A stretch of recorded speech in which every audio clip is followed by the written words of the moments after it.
alors ami internet Univers Info Dakar Plus ak Dakar Buzz ñu ngi leen di nuyu bu baax di leen jox seen wàccuwaay tey nag ñu ngi fii nga xamante ni moom mooy jëppal pour assister benn ndogu boo xamante ni xale bu ndaw moom moo koy def xale la ci âge mais wax dëgg yàlla mag bu am ñam la ndax lii mu def nii lii mu jot a réaliser nii à travers PC yi ngeen di gis xale du ko def muy ndax tey moom la ñuy fekk tey fii ci jëppal mu ànd ak ay xaritam ànd ak ay collègue am di def benn distribution ndogu bu am solo mu ngi nii toog sama wet dama koy nuyu bàyyi ko mu nuyoo ngeen bokk internet yi bala ñoo commencé li nga xamante ni moom mooy waxtaan bi ndaxte maa ngi lay ziar. maa ngi lay fay di nuyu képp ku toog di ñu seetaan maa ngi leen di nuyu yéen waa Dakar Buzz ak képp kuy fan sa ndaxte rek. yaa ngi si jàmm. maa ngi sant bu wér alhamdulilah. ndaxte koor gi noo koy dundee. koor gi sant yàlla jaamu yàlla la question piège la xamal li ngay tontu. jaamu yàlla la ñu ngi koy dund comme ñëpp niñ koy dundee macha allah weer bi moom weer bu sell la. ndaxte yow forme bi nga jàpp nii est-ce que yaa ngi doon wax. yow damaa jeex. ñëpp nee nañ ma damaa jeex billaay. gënal ci loolu. non damaa jeex nag. sinon yaa ngi si jàmm. maa ngi sant bu wér alhamdulilah. gis la nga organiser événement bu mel nii c'est pas évident parce que ay xale nga ñi ñëpp nekk sa ginnaaw ngeen organiser ndogu bu am solo bi comment l'idée est venue et que bi mooy ñaateelu édition. d'accord lii nii li ko waral déjà pour commencer c'est notre première édition. ñu ngi koy door a def. mais ndaxte famille yi ku ne xam na ni que ndaxte famille yi amoon na depuis 2015 ñii ñoo ma daan gunge temps Petit Gallé ñi ngeen fi gis yëpp ñoom laa doon àndal 2015. ñi bees ñi peut-être tuuti lañ ci rek mais ñi ma doon àndal vu que commencé naa sama carrière solo léegi maa ngi ci musique bi débuté naa sama carrière musicale ñi nga xam ne ñoom laa doon àndal démb ak barki démb ñoom laa jël àndaat ak ñoom tey ngir ñu gunge ma parce que miinante nañ. xamante dañ suñuy jikko yàgg nañoo yéeg ak daanu yàgg nañoo dugg ak génn di xàccandoo di dóorandoo tey ji ñu ne pourquoi pas bi sama son bi génnee nii ci weeru koor bi pourquoi pas tamit ñu def benn don joxe ndogu en même temps joxe waale ndogu tamit ci koñ bi c'est une très bonne initiative moo tax loolu tey ji lu rafet la muy lu war ñëpp ku ko am même bu dee benn tàndar ba nga jël jox ko nit rek yàlla lay fay te yiwu yàlla moo jara wut loolu rek lañ ci wut. dañu gis ni ndogu yu bari nañ trop surtout célébrités yi dañuy gis chaque jour célébrités yi di organiser ay ndogu et tout yow ci mouvance boobu noonu nga topp wala da nga sentir ni en tant qu'une personne boo xamante ne yaa ngi si dëkk da nga war a def loo xamante ni vraiment pour lu njëriñ waa dëkk bi waa koñ. bu nit defee dara lu baax filmer ko. waaw non pas filmer mais dañuy gis dañ koy organiser célébrité yëpp ay organiser léegi. d'accord donc am na ñoo xam ne dañ koy def nii parce que dañuy topp mouvance bi mais humainement am na ñoo xam ne dañuy sentir def ko pour rendre service à des gens quoi. surtout ñi nga xam ne ñoom nga dëkkal. ñun pour rendre service la parce que man bu dee ci lu baax la jëf ju baax nangu naa cee roy nit du dëgg roy lu baax moo gën roy lu bon du dëgg. kon bu dee ñëpp dañuy def lu baax du sax roy mais juste lu ma war la mais nangu naa roy ñooñu li ñuy def ndax lu baax la. alors lii du lu ndaw. budget bi ci ñaar la toll ak kan moo nekk sa ginnaaw. budget bi nag mu ngi toll ci 1.200.000 waaw moom la ñu frais ci lii 1.200.000 mais sant yàlla mu am suñu nit yu baax yoo xam ne jàppale nañu vraiment mais bëgguñu seen tur di feeñ ak ñun tamit ndaxte famille yi ñun tamit ku ci nekk def ci sa doole. macha allah ñëpp ñi nga xam ne jàppale nañu nag dañuy di ay nit yoo xam ne nit sutura lañ bëgguñu ñu waxaat seen tur mais bon ñu ngi leen di sant bu baax a baax di leen gërëm waaw. ñu ngi fi jot a gis ay célébrités mais Fatou Sarr moom c'est pas la première fois ñu koy gis ci sa ay événements c'est quoi vos rapports. Fatou Sarr man ak moom avant may wéy la man ak moom ñu ngi xamante 2013 2014 boobu commencé gu ma Petit Gallé si gu ma kenn xamaguma ñu bokk école bokk classe man ak moom. macha allah yàlla def ba tey ba ñuy samp ndaxte famille moom ci ñu ko samp ci la bokk 2015 ñu ñëw tey jii nag ba 2024 macha allah di organiser lu rëy li ku ne xam ne ni man Fatou Sarr mooy ndaxte mooy Fatou Sarr ni ngeen ñu gisee noonu du ay yaay ak doom de man ak moom kenn lañ. yéen ñaar kenn ngeen alors ñu ñëw ci sa carrière solo bi ngay wax commencé nga def musique et tout ñu gisoon la à un moment donné aussi nga doon def présentation à la TFM et tout donc ñaar yooyu naka nga ko mën a naka nga ko nar a gérer.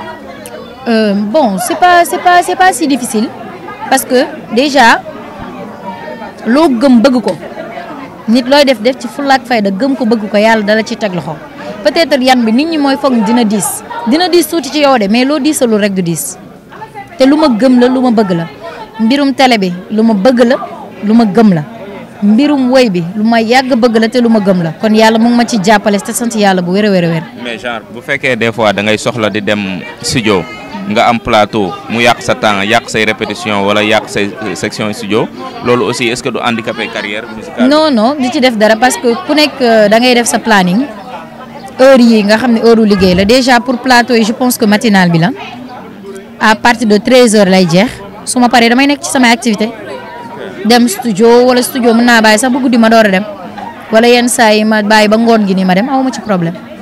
carrière musicale bi lan ngay waajal. carrière musicale bi nag xam leen ni que ndaxte door na. raa bi seere na ne ndaxte.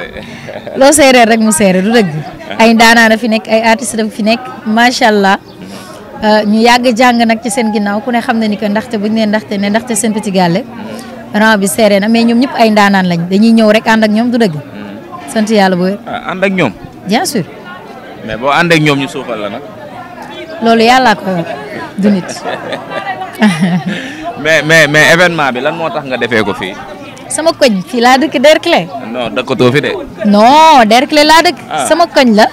Derklé laa dëkk. ñii laa yàgg àndal ba may doon ñii laa yàgg doorandool. ñuy ay nit yu ma bëgg ay nit yu baax a baax ni ñu gisee nii. billaay man du ma ne sax lii ndaxte loola mais dama naan ñun ñëpp la ku ci nekk bu taxawoon ne moom moo organiser ndog bi du ma ci wax dara parce que ñun ñëpp kenn lañ. on s'aime et on s'adore. macha allah yàlla ñuy cat seexlu.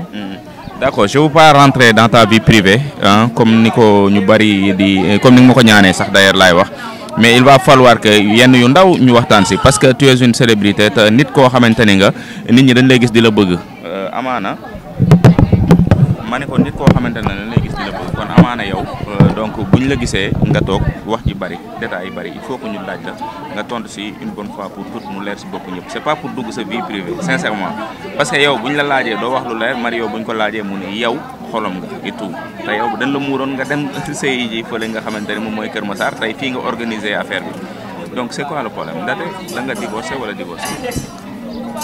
bon ndogu bi ñu ngi koy ndogu ci jàmm te ñaan nañu yàlla eggali commencé ko ci bismillahi rahmaani rahim eggali ko ci alhamdulilahi rabbil alamin macha allah ñëpp ndogu ñëpp ñibbi ci jàmm ne ndogu bi kat yéene bi yeggoon na loolu daal lañ bëgg.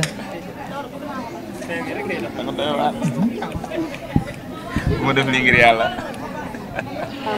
mais bu fekkee dafa am ku lay gis ci tere bi bëgg la bëgganteeg yow di am jot naan kii ma ngi ci bu mu sëy ba tey est-ce que loolu du yàq lu bari. gisoo ñii di yóbbu café geeg yooyu c'est très important après ngeen jël ma ci ay vidéo yooyu jël nañ ko ba pare. jël ngeen ko waaw loolu kay baax la taw féex la. mais danga may tontu ci li ma la laaj. loo wax. dama ne bu fekkee dafay am nit koo xamante ne day gis ci télé bi bëggal la boppam am yéene def la soxna wala dara di njortu ni kii ma ngi ci bu mu sëy ba tey du ma ko aborder et tout est-ce que loolu du yàq lu bari. fans club baa ngi ni ñoom laay àndal macha allah te seen liggéey doy na waar liggéey bi mu ngi jaar yoon ñoom laay àndal te dañoo bëggante suñu biir fans club ndax famille ñoom rek laay topp góor ñeeg jigéen ñëpp a ngi ni taxaw. man laa ko mënee chinois de. mais pourtant li nga wax laal tontu de. bu ma jaaree gauche nga jaar droite. non li nga wax laal tontu yaa ma déggul de. wala ku ci nekk daa bañ a dégg moromam rek. fu ngeen ñëw nii ndogu ndaxte famille sant yàlla. tout gisuñu la ci mosal moom ndogom Mario famille. ndogu ndaxte famille ngi neex sant yàlla bu wér. sa ndogu daal nga lijjant. waxuma dara de. mais carrière musicale bi ndaxte il faut que ñu waxaat ci parce que man. damay gis ñu bari artistes yi léegi dañuy cover rek wala ñuy reprendre son jàmbur et tout est-ce que yow pare nga pour jël beneen yoon je veux dire par là que di bindal sa bopp ay textes yoo xamante ni yaa ko moom di créer sa bopp ay sonorités. man déjà damay bind. kon dégg nga li may wax. yaa tey li nga man damay bind. ok damay bind macha allah damay bind man ku ma xam ne dama yàgg bind ay woy loolu moom c'est depuis toute petite ba pare ñi nga xam ne dañuy cover waat woy loolu. man je ne trouve pas que c'est un problème parce que xam nga la moo tax nit ku reprendre at woyu jàmbur defal ko hommage loolu dañ ko war a soutenir parce que sunu biir dëkk bi dafa am ay ndaanaan yoo xam ne tey jii dëgg la ñu ngi def lu extraordinaire mais dañoo dem ba nëbbu ñun nouvelle génération bi ñoo leen mën a yëkkatiwaat ngir delloo leen jukkal man loolu foofu laay wéer cover mais man personnellement en même temps tey jii su ma neexee mën naa cover benn woy comme bi ma génnee ni yaa rasulilah ma rendre ci hommage ki nga xam ne c'est une légende dans la musique sénégalaise muy Ami Collé Dieng ku ne xam ne ni que gëj nañ koo gis mais baatam waruñu ko fàtte te ay wéyam waruñoo dee parce que ay wéyam dañoo nekk wéy yu riche en parole ci musicalement techniquement lépp moo tax ma reprendre at wéyam ngir rendre ko hommage. sa xam ne ki gën a naqaree imité ci Sénégal nga imité. yii dafa naqaree imité loolu moom j'avoue loolu moom j'avoue.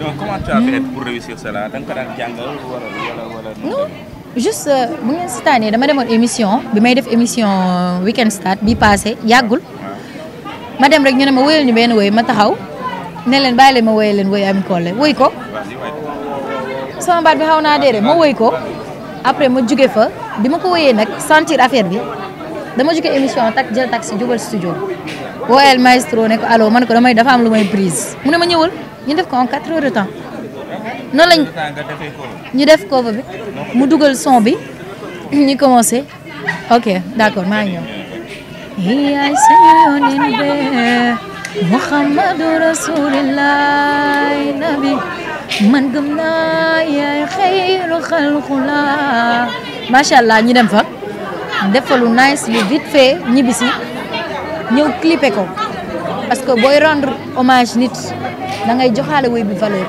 ñu jël suñu temps clipper ko kontaan nañ ci bu baax te di ko wax Tata Ami Collé man ndaxte je t'aime fort woo naa ko nag ba sonn mais dama kaa jotagul waaw xam naa dinaa fa dem incha allah parce que man dama ko bëgg man moom ma ko bëggal sama bopp ndax ndaanaan la te ku ci roy ci moom doo réer. macha allah ñu bàyyi la nga dem ci activité parce que d'accord kontaan naa maa ngi daw balaa ñu maa doon ñoom moom macha allah.